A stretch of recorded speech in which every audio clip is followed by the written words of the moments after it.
For 20 days straight, a team of scientists sat in the dark and watched a camp full of people sleep. Not with cameras. Not from a lab. They sat there, night after night, with notebooks, counting minutes. They wanted to know exactly how much time the whole group spent asleep at the exact same moment. Everyone unconscious. Nobody watching. The whole camp, defenseless, at once. They expected hours. Maybe most of the night. The number they got back was 18 minutes. Total. Across 20 full nights. For the other 99.8% of every dark hour in that camp, somebody's eyes were open. That's not a bedtime story. That's the Hadza, a hunter-gatherer group in Tanzania, being studied by scientists trying to answer a question most of us never think to ask. What did sleep actually look like before we had beds, before we had locks, before we had a single wall between us and whatever was hunting at night? Because the answer isn't the same as yours, just less comfortable. It's a completely different piece of engineering. And once you see how it worked, the 8 hours you're failing to get every night start to look less like a broken habit and more like a leftover instinct nobody explained to you. Picture it the way most of us do. Cave. Dark. Quiet. One person. Flat on their back. Out cold for 8 straight hours. Waking up only when the sun forces their eyes open.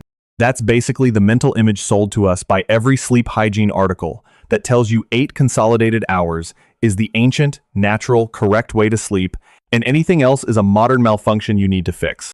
Here's the problem. Nobody who actually lived that way left us a diary. So we go looking for the next best thing, the ground they slept on, the people alive today who still sleep without walls, and the biology we're still carrying around in our own tired bodies. And none of it points to one person. Alone.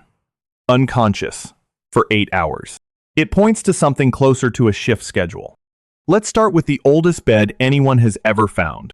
Picture the back of a cave in what's now South Africa. Not the mouth of it, where the wind gets in the back, where the dark is thickest and the air holds heat. Someone has already been here recently. You can tell, because the ground under your feet isn't just dirt. It's soft. It gives slightly. Somebody has laid down a whole layer of grass, thick stems bundled the way you'd bundle straw. And underneath that grass, when you dig your fingers in, there's ash.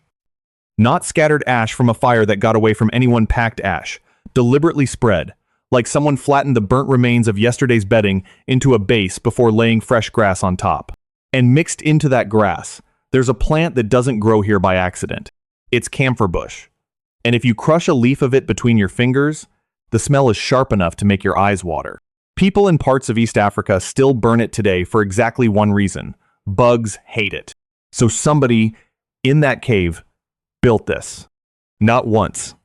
Layer after layer, over and over, generation after generation, they burned the old bedding, packed the ash flat, and laid fresh grass down again, cutting the smell of rot, keeping the insects out, keeping the sleeping area dry enough that a body could actually rest there instead of just collapsing on cold stone. That layered grass and ash bed is real. It's been dated. And it's not 50,000 years old, or even 100,000. It's roughly 200,000 years old, the oldest known constructed bedding on the planet, described in science by researchers who spent years reading the microscopic plant traces still preserved in that dirt. Sit with that for a second. 200,000 years before anyone invented a mattress. Someone had already worked out that where you put your body to sleep is a problem worth solving, with engineering, not luck. They weren't just falling over wherever they landed after a hard day. They were choosing a spot, treating it, maintaining it, defending it from insects, and doing it again and again, until it became a habit, passed down long enough to leave a trace that survived to the present day. That single fact should already be doing some damage to the mental image most of us are carrying around, the one where ancient sleep means someone unconscious on bare rock, too exhausted and too simple to care where they landed. The evidence says the opposite. It says comfort and hygiene and insect control were priorities worth real, repeated labor, going back further than we have almost any other trace of deliberate human construction at all. But a bed only tells you where people slept. It doesn't tell you how, whether it was one person at a time, whether everyone went down together, whether anybody was watching while the rest were out. For that, we have to leave the ground and go looking at people. because stone and ash can't tell you who kept their eyes open. Only bodies can do that. And it turns out, we don't have to guess, because there are still people on this planet sleeping without walls, without locks, without electric light, and scientists have already sat down next to them with a notebook and started counting. Here's where the story usually goes off the rails, so let's be careful with it. You've probably heard some version of this claim, that humans used to sleep in 2 separate chunks every single night, waking up in the pitch dark for an hour in the middle before drifting back down into a second sleep until morning. It gets repeated constantly, usually with the implication that this was just how it always worked, going back to the caves, until artificial light ruined us. That claim is real, and it's backed by an enormous amount of digging.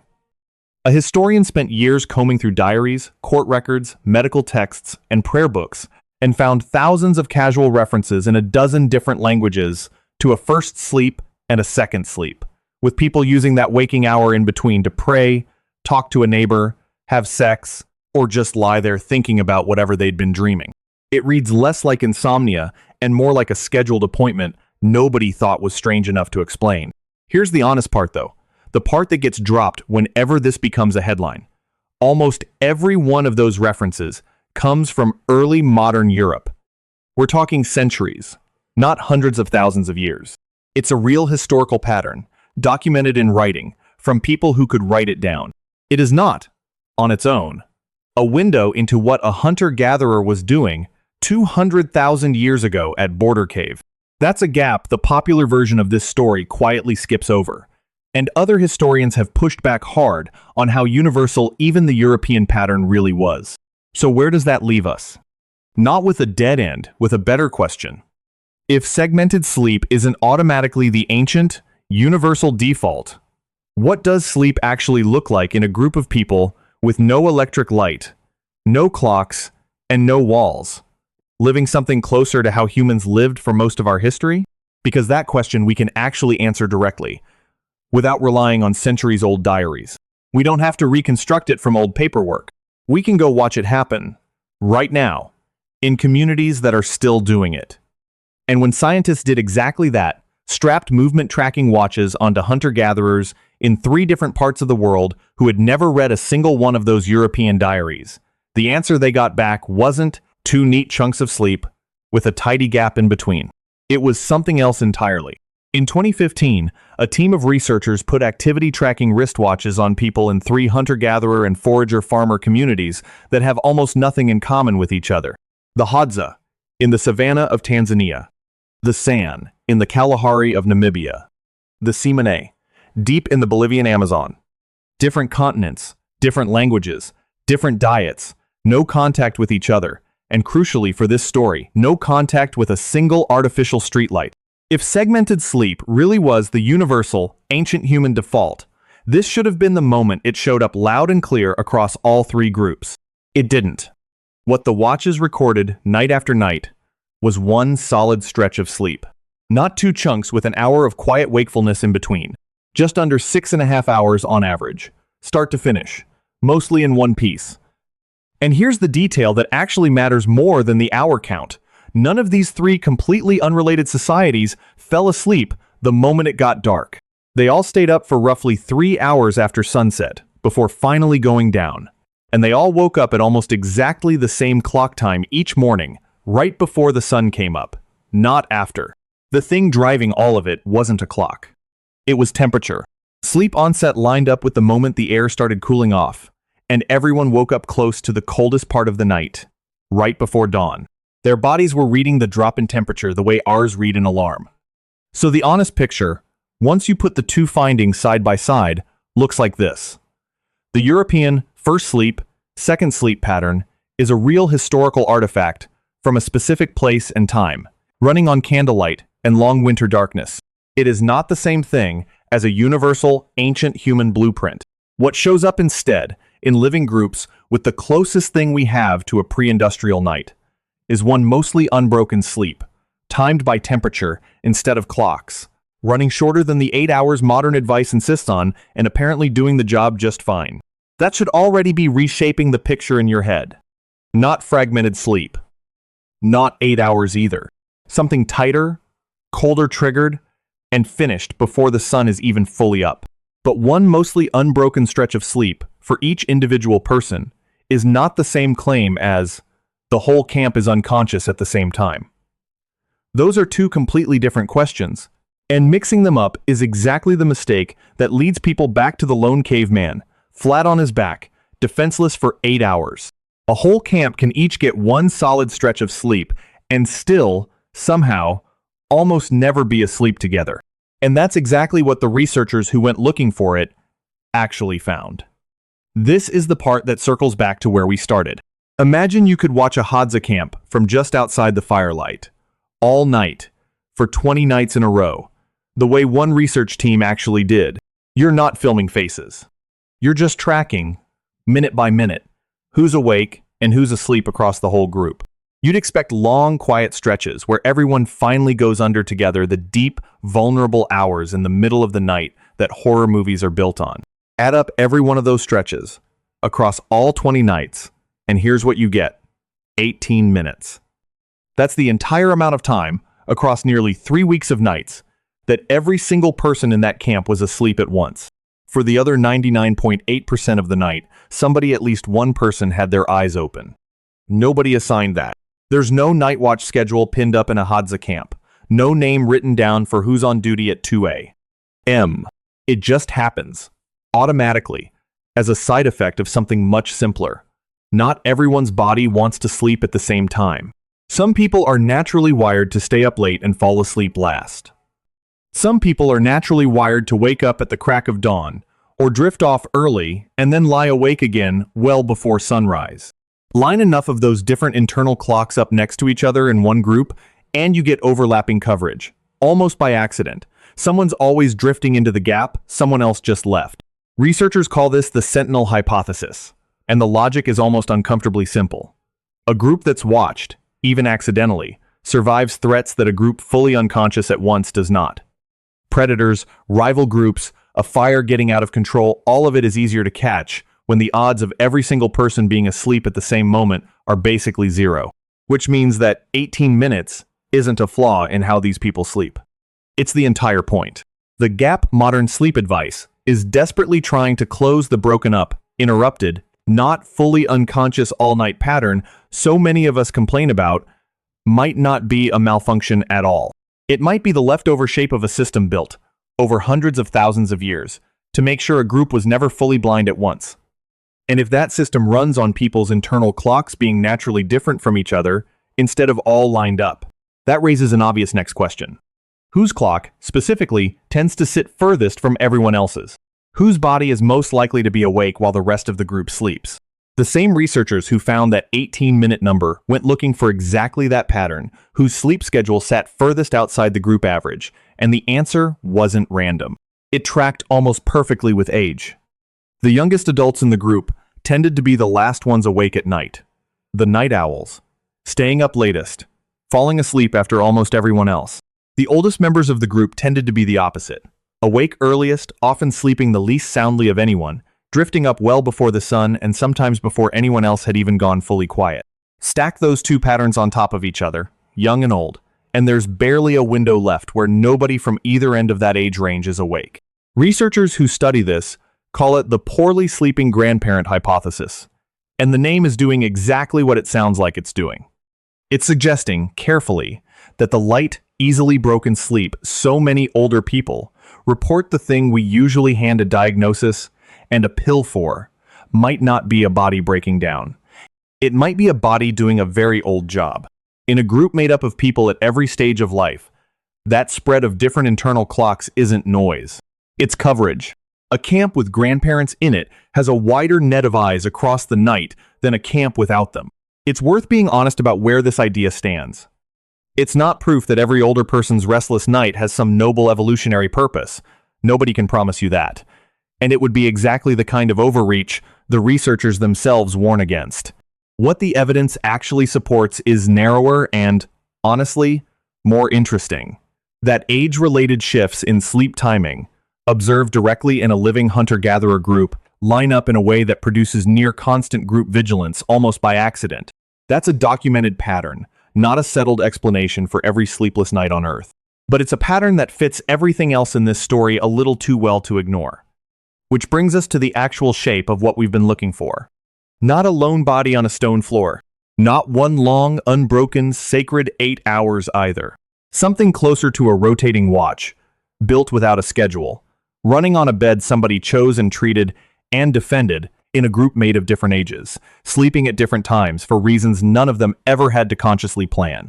So, if humans spent nearly all of history sleeping like this, treated ground, staggered eyes, a whole camp practically never blind at once, how did we end up here? One person, one room, door locked, phone charging by the bed, expected to go fully under for 8 straight hours and feel broken if we don't? The honest answer isn't one single event. It's a slow stacking of walls. The first wall was architectural. Once groups settled into farming villages, instead of moving with the seasons, sleeping space started getting divided. Smaller households, individual huts, private rooms, replacing one shared fire and one shared floor. A rotating accidental watch only works if people can still hear and see each other. A wall specifically undoes that. The second wall was light. The same historian who documented centuries of first sleep and second sleep in early modern Europe also documented, in exhausting detail, when that pattern started disappearing, and it tracks closely with the spread of cheap, reliable, artificial light. Once a lamp, and later a bulb, can push back sunset on command, the cue your body used to run on falling temperature, deepening dark stops arriving on schedule. Sleep stopped being negotiated with the night and started being scheduled against a clock instead. The third wall was cultural, and it's the one still standing.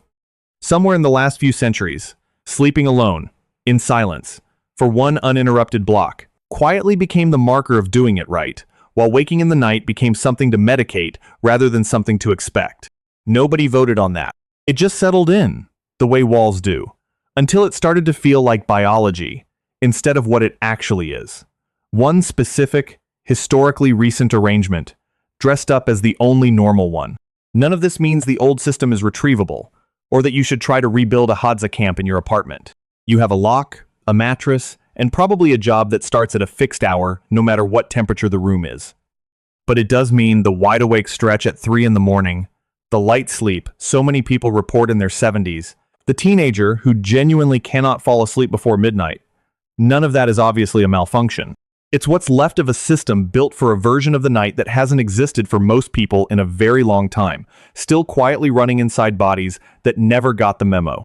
So here's what actually survives all of this. Once you put the bed, the historical record, and the sleep tracking data side by side, we can say with real confidence that people were building deliberately engineered sleeping surfaces at least 200,000 years ago, chosen material, treated against insects, maintained over generations. That's not inference. That's sitting in the dirt at Border Cave. We can say, from watching living hunter-gatherer groups directly, that individual sleep in a small, wall-less, artificial, light-free community tends to come in one mostly solid stretch, shorter than 8 hours, timed to falling and rising temperature rather than a clock. And we can say that across a whole group, full unconsciousness at the same moment is vanishingly rare, not because anyone's assigned to guard duty, but because different people's bodies are wired to be tired and alert at different hours. And that mismatch quietly does the job of a night watch nobody had to organize. What we can't say, honestly, is that this is one single tidy story that applies identically to every human group across 200,000 years and every continent. The European first sleep, second sleep pattern is a real, well-documented historical habit, just not proof of a universal ancient default. Hadza and San and Tsimané sleep patterns are the closest living window we have onto a pre-industrial night, but they are living people, not fossils, shaped by their own specific environments, not a frozen replica of the deep past. Anyone who tells you they know with certainty exactly how a group slept 200,000 years ago, minute by minute, is telling you more than the evidence can actually give. What the evidence can give you is a shape, not silence and stillness. Not one exposed body in the dark. A treated bed, a staggered overlapping watch. A group of different ages, different internal clocks, different tired points in the night, somehow adding up to almost nobody ever being fully unconscious at once. So the next time you wake up at 3 in the morning for no obvious reason, lying there annoyed at your own body for failing some modern standard of a perfect, unbroken night. Consider the possibility that you're not malfunctioning. You might just be, for a few useless, wide-awake minutes, in a house with locked doors and a working alarm system, running a night watch nobody needs anymore. Sleep weird tonight. Bye.